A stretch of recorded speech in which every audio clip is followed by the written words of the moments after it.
Now, CNBC is being ridiculed after posting a suggested budget for a 25-year-old based on a person that makes $100,000 a year. So now I'm going to have to break this down and show you why it's absolutely ridiculous. Now, they use the example of a Boston resident and test prep instructor named Trevor Kleen. Now, Trevor Kleen is not your average 25-year-old. He's self-employed. He's actually doing very, very well. Now, I want to show you that budget here, this pie chart, how it was broken down. And it was actually designed by CNBC's Emmy Martin. And here is that. All right, so typical monthly spending, $2,775. Now, keep in mind that that's in the Boston area, right? Now, the largest part of that, of course, is rent, $825. Now, if you lived in the Boston area, you might be looking at this saying, wait a minute, how the hell does this guy afford $825 for rent? Well, he does so because he lives with 4 different roommates. Now, the second biggest expense is donations at $615 a month. Now, who's got money to donate? Now, if you do, well, that's great. But $615 a month, wow, that's quite a bit. Now, I wish I had that much money to be able to donate. I certainly know a lot of people who could use that money. Now, they also have a cell phone budget of $40, which, of course, again, $40 for a cell phone plan, you'd have to be pretty smart to be able to find a plan like that, or likely be on his parents' plan. An internet service at $20 a month. $20. Now, again, he's got the benefit of sharing the bills with several of his roommates, well, his 4 other roommates. Now, that food budget is $650, $400 for groceries, and $250 for dining out. And, of course, utilities, $195, as you can see. Again, you have roommates, $130 for transportation, $270 for health insurance, and, of course, $30 for a housekeeper. And, of course, if you follow all this advice in this pie chart and pay the amount that Mr. Klee pays, well, then you could make ends meet for just $2,775 a month, or $33,000 a year in Boston, Massachusetts. Now, do the numbers work? Well, yeah, they do. Yeah, you can see that the numbers actually work, but is his example, his example is incredibly rare. Most people don't live in that situation. So it is kind of weird that CNBC picked this guy out and basically made an example that everybody can follow. It's almost like pointing at somebody who's a millionaire and saying, well, you could be a millionaire too if you inherited money from your father. Okay, yeah, you could, but it's kind of a rare thing. It doesn't really happen for the majority of people. Now, there's more, of course. Notice how there isn't really any student loans.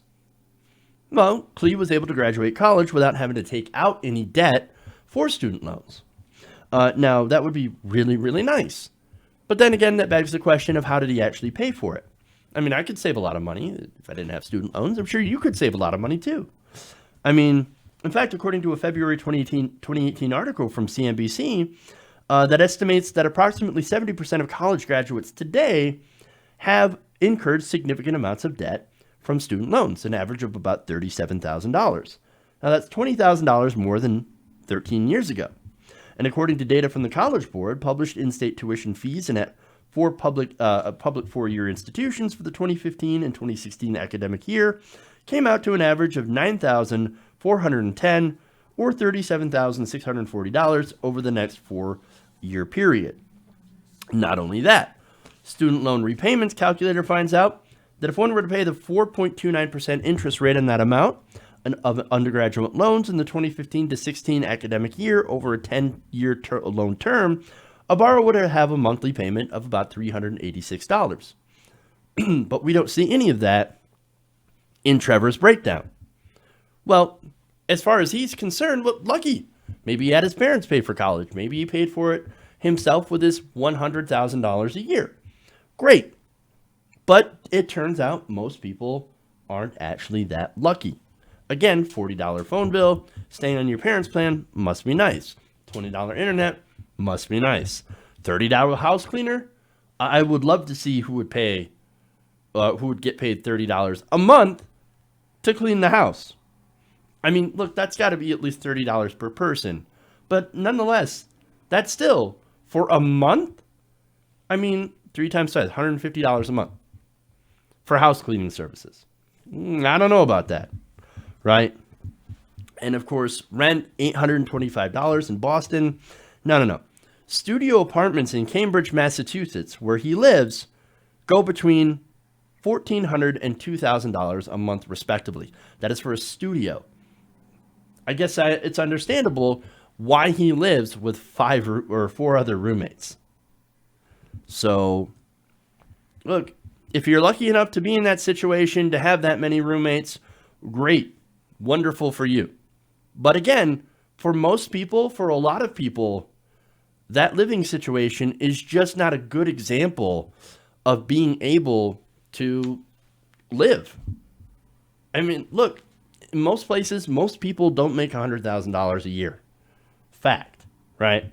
He does. Again, he works from home. He's a test prep guy, has his own company. And that's great for him. He's very successful at what he does. No hate towards him at all. But he's just a bad example. Most people end up working for minimum wage, federal minimum wage of $7.25 an hour or $9 an hour or $10 an hour. And on minimum wage, it's been proven that you can't really live on a minimum wage. It just can't be done. You can't afford a home by yourself making minimum wage. And so, look, most people, according to Smart Asset, the average annual take-home pay for Americans aged 25 to 34 is about $39,416 a year.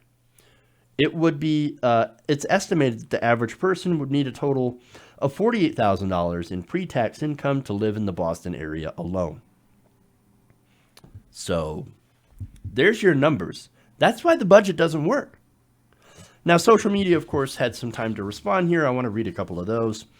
User Action Cookbook called it a budget breakdown of a baby boomer in 1972 who now thinks millennials complain too much. Love it.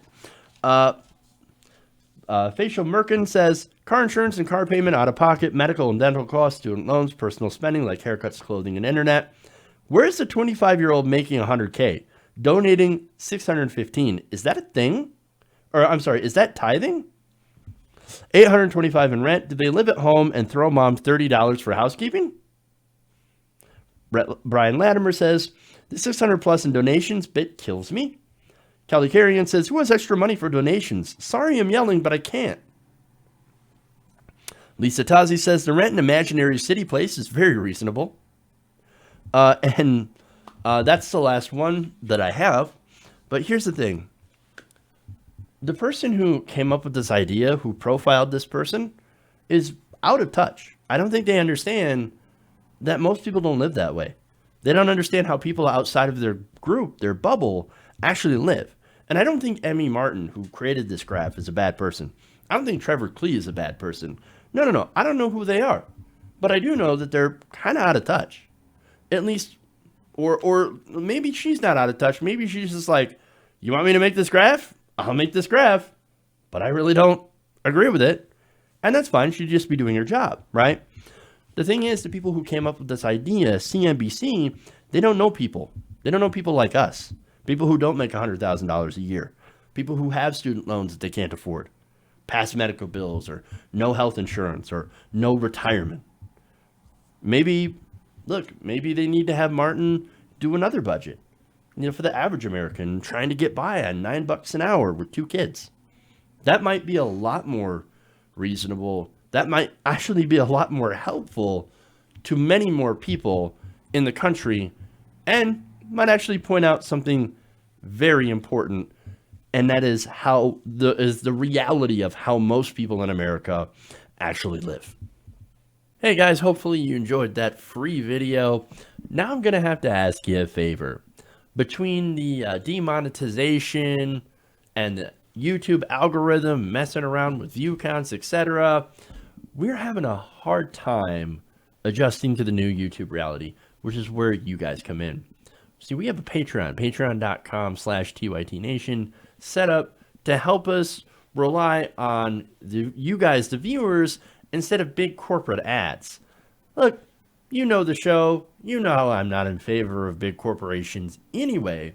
So help us transition away from relying on the ad model to pay the bills and sign up to be a patron, patreon.com/TYTNation. That goes a long way to help us keep the lights on. And you guys will know that you're supporting independent, progressive media.